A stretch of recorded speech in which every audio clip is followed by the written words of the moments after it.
안녕하세요. 정유국 목사입니다. 오늘은 포로기 세 번째 시간을 나누어 보려고 합니다.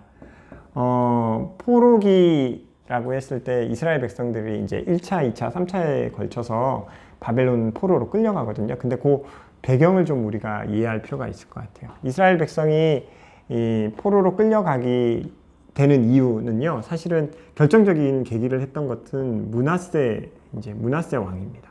므낫세가 55년 동안 이스라엘을 다스렸는데요. 히스기야의 아들인데 굉장히 아몬의 아들인데 굉장히 히스기야의 아들 죄송해요. 히스기야의 아들인데 굉장히 이 정치를 제대로 못했고요. 우상 숭배하고 이런 거에 너무 빠져 있었다가 바벨론으로 한번 귀양살이를 가요. 갔다 돌아와서는 다시 하나님께 돌아오긴 했지만 제대로 정치를 못해요. 그래서 므낫세의 아들 아몬의 뒤를 이은 이제 요시아가 태어날 때까지는요, 이스라엘이 굉장히 암흑기를 보내게 됩니다. 그런데 요시아가 왕으로 태어나고 나서 요시아는요, 이스라엘의 8명의 선한 왕들 중에서도 아주 최고로, 그전에도 보기 어려웠던 최고의 선한 왕입니다. 그래서 요시아 때 모세의 오경, 여호와의 율법책이 발견되어서 이스라엘 백성들에게 모두 가르치기도 하고요. 또 요시아 왕 때처럼 유월절을 지킨 적이 없었다 할 정도로 요시아 왕이 굉장히 선한 왕으로서는 아주 위대한 왕입니다. 다윗과 견주어도 부족함이 없을 정도로 왕이었는데, 이 요시아 왕이요, 사실 좀 그의 말로가 아름답지는 않았어요. 그가 어떻게 죽임을 당하냐면요, 애굽에서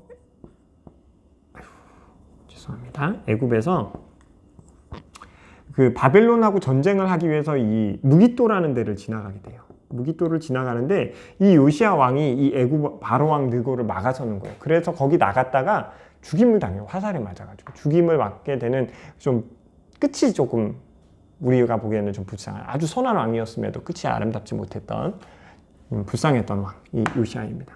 근데 이 요시아가 죽고 난 다음에요, 누가 왕이 되냐면 여호아하스라는 사람이 왕이 됩니다. 요시아의 두 번째 아들은요, 둘째 아들인데, 이가 왕이 된, 백성들이 이 사람을 왕으로 세웠는데요, 아까도 얘기했지만 애굽에서 바로왕 느고가 요시아를 죽였잖아요. 그러니까는 이제 본인들이, 느고가 어떻게 하냐면 여호아하스를 왕이 되지 못하게 해요. 근데 왜 왕이 되지 못하게 했는지는 나오지 않아요. 그런데 좀 추정해 보자면 둘째임에도 사람들이 왕으로 세울 정도였으면 굉장히 뛰어난 사람이라고 볼 수 있었을 것 같아요. 힘이 있었던. 그런데 어찌됐건 여호아하스를 왕이 되지 못하게 잡아가고 난 다음에 느고가 누구를 왕으로 세우냐면 요시아 아래 여호아하스, 그 아래 여호야 김을 왕으로 생깁니다. 여호야 김은 누구냐면요, 요시아 왕의 첫째 아들이에요. 첫째 아들을 왕으로 세워요. 그런데 여호야 김이 누가 세워준 거예요? 애굽에서 왕을 세워줬으니까 누구 섬겨야 돼요? 여호야 김은 당연히 애굽을 섬겨야 돼요. 그런데 문제는 뭐냐면 바벨론이 강성해진 거예요. 바벨론이 강성해지면서 여호야김이 애굽을 버리고 바벨론을 섬기거든요. 근데 3년을 섬기다가 뭐 하냐면 다시 애굽한테 돌아가요. 그랬는데 그때 바벨론이 이것들이 나를 배신해? 그리고 쳐들어와가지고 뭐 하냐면, 이때 이제 여호야김의 왕정에 있었던 사람들, 뭐 왕궁에 있었던 좋은 사람들, 그 다음에 김명이며 이런 것들을 바벨론의 느부갓네살 왕 와가지고 1차 공격이 시작된 거예요. 그래서 여기서 이제 1차 포로가 끌려가는 거예요. 이때 끌려갔던 사람 중에 유명한 사람 누구? 다니엘이 있는 거예요. 다니엘이 있는 거예요. 그러면 바벨론의 왕이 여호야김을 이제 죽이고 누구를 왕으로 삼냐면요, 여호야긴을 백성들이 왕으로 삼거든요. 근데 느부갓네살 왕이요, 여호야긴이 3개월 하고 10일 됐을 때 와가지고는요, 여호야긴을 포로로 데려가 버려요. 이게 2차 포로예요. 2차 포로로 끌려갔던 사람, 또 유명한 사람 에스겔. 이때 끌려갈 때는요, 용사들 뭐 이렇게 1차 때는 왕궁의 귀족들 뭐 이런 사람들 데려가고, 2차 때는요, 대장장이, 군인, 용사들 뭐 이런 사람들 다 데려가는 거예요. 그러면은 여호야긴 데려갔으니까 누구를 왕으로 세워야겠, 또 한 명을 세워야겠죠. 그때는 바벨론이 왕을 세워요. 누구를 세우냐면 시드기야라는 사람을 왕으로 세웁니다. 시드기야는 누구냐? 여기서 아까 여호야김은 요시아의 첫째 아들이었잖아요. 근데 여호야긴은요, 시드기야는 요아스의 셋째 아들이에요. 셋째 아들인 거예요. 그리고 요호야긴은 요호야김의 첫째 아들. 이게 헷갈리죠? 요거를 좀 도표로 이렇게 편하게 그려서 보여드리자면 어떤 모양인 거냐면, 요시야가 있죠?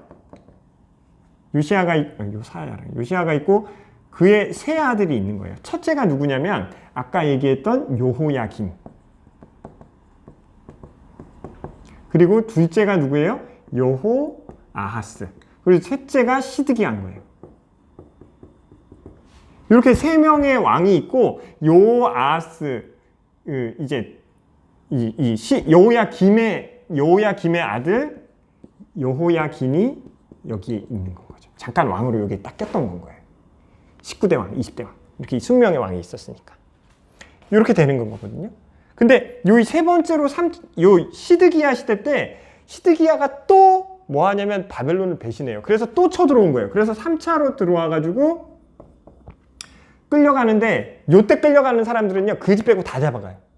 완전히. 그러니까 뭐 포도원 농장이나 이런 걸 관리하고 뭐 이런 사람들, 농부들, 가난한 사람들만 내놓고요 싹 다 잡아가요. 이렇게 3차에 걸쳐서 싹 잡아가는 건 거예요.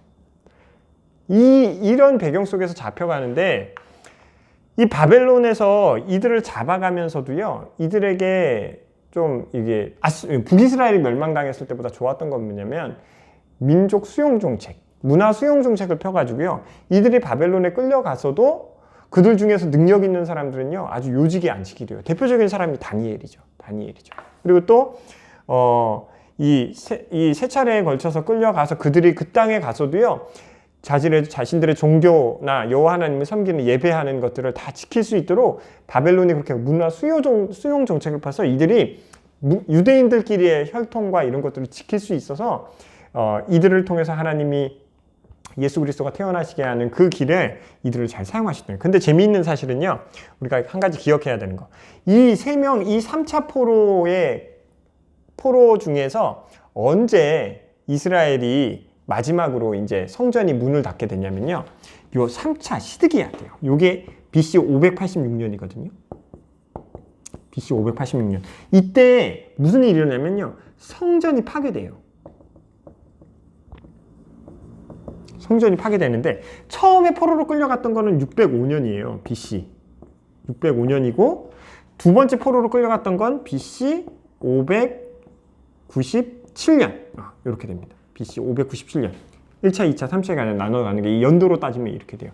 중요한 건 연도가 아니고요, 몇 년 동안 끌려가게 되냐면 70년이거든요. 근데 성경에 나와 있는 걸로 보면요, 이 처음에 시작했던 때랑 처음에 포로 귀환했던 때랑 연도가 70년이 안 맞아요. 근데 잘 찾아보면 어디랑 계산이 맞냐면 성전이 파괴됐던 586년이고요. 1차 포로 귀환하고 난 다음에 성전이 완공되는 시기까지 걸린 시간이 딱 70년이에요.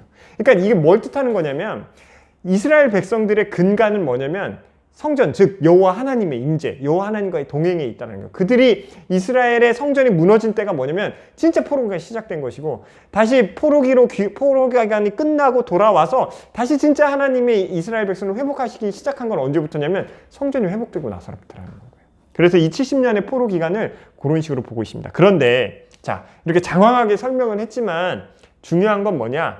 1차로 누가 끌려가고 2차로 누가 끌려가고 3차로 누가 끌려가는 게, 그런 것이 중요한 것이 뭐 성경에 나와 있는 내용이니까 중요한 내용이죠. 그러나 이 내용 안에서 우리가 반드시 기억해야 되는 내용은, 이 포로기 안에서도 하나님이 남겨진 자를 두셨다라는 건 거예요.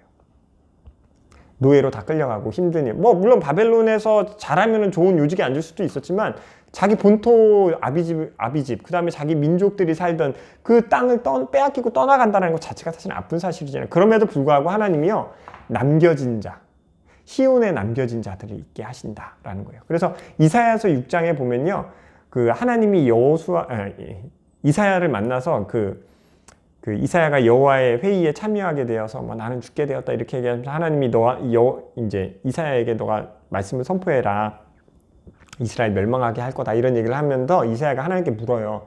하나님 어느 때까지입니까? 언제까지입니까? 이렇게 되묻거든요. 그 하나님의 말씀이 진행될 거에 대해서 믿음으로 알고 선포를 할 텐데 궁금한 거예요. 언제까지 우리가 이 고난을 겪어야지? 그게 이제 70년이라는 것이고, 그런데 하나님이 무슨 얘기를 하냐면, 내가 남겨준 자를 할 테니 그들이 내 그루터기가 될 것이다 라는 얘기가 나요. 거기서 이제 그루터기라는 단어가, 이제 그루터기 뭔지 아시죠? 이제 나무 자르고 난 나무.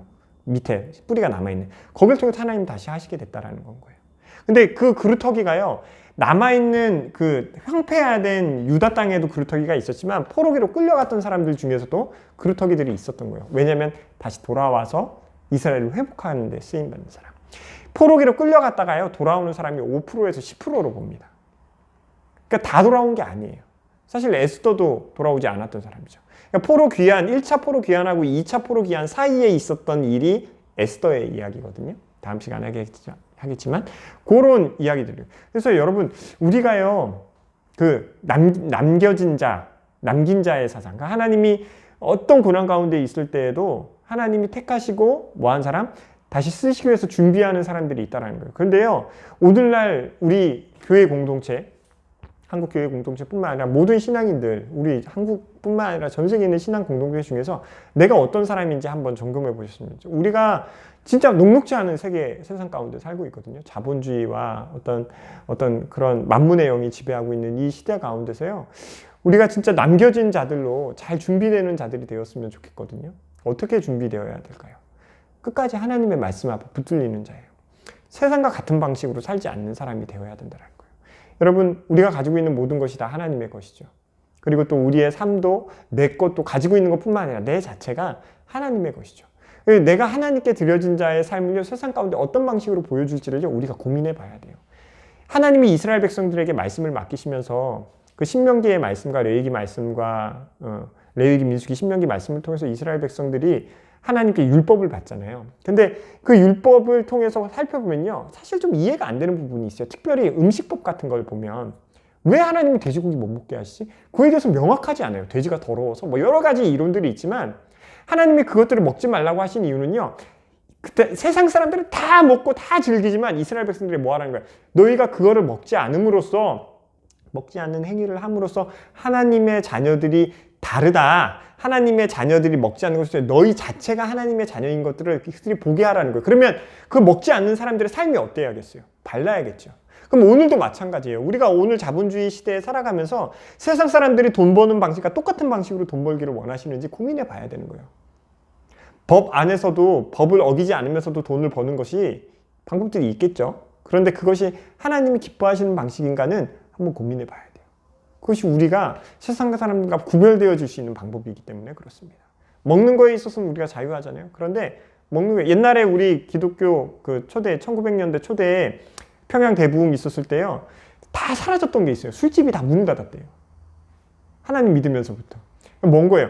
구별되어진 삶을 보여준 뭔가가 있어야 된다는 거예요. 남겨진 그루터기들은 세상과 다른 무언가가 있어야 되는 건데 그냥 단순히 일주일에 예배 한 번 드리는 것으로 가능하겠는가? 그냥 단순히 식사하기 전에 기도하는 것으로 가능하겠는가? 그것도 중요한 것이겠지만 더 다른 무언가가 있어야 된다는 거예요. 세상 사람과 다른 방식. 그 방식들을요, 우리 이 강의를 들으시는 모든 분들이 한번 고민해 보셨으면 좋겠어요. 사업을 하시는 분이라면 사업을 하시는 분대로, 또 직장에 다니시는 분이라면 직장에 다니시는 분대로 내가 남겨진 그루터기가 되기 위해서 하나님과 더 친밀하게 지내는 모습을 세상 가운데 보여줄 수 있는 것이 무엇인지 한번 좀 고민해보는 우리 그런 분들이 되셨으면 좋겠습니다. 제가 이제 포로기 준비한 건 여기까지인데요. 우리 좀 오늘은 좀 두서없이 너무 산만하게 얘기했지만 잘 정리하셨으리라 믿으시고 남겨진 그루터기로서 승리하시고 그 준비된 자로서 예수 그리스도를 맞이하는 준비된 그런 백성들, 그런 하나님의 귀한 자녀들 되시기를 주님의 이름으로 축복합니다. 제가 준비한 건 여기까지고요. 다음 시간에 뵙겠습니다. 감사합니다. 샬롬.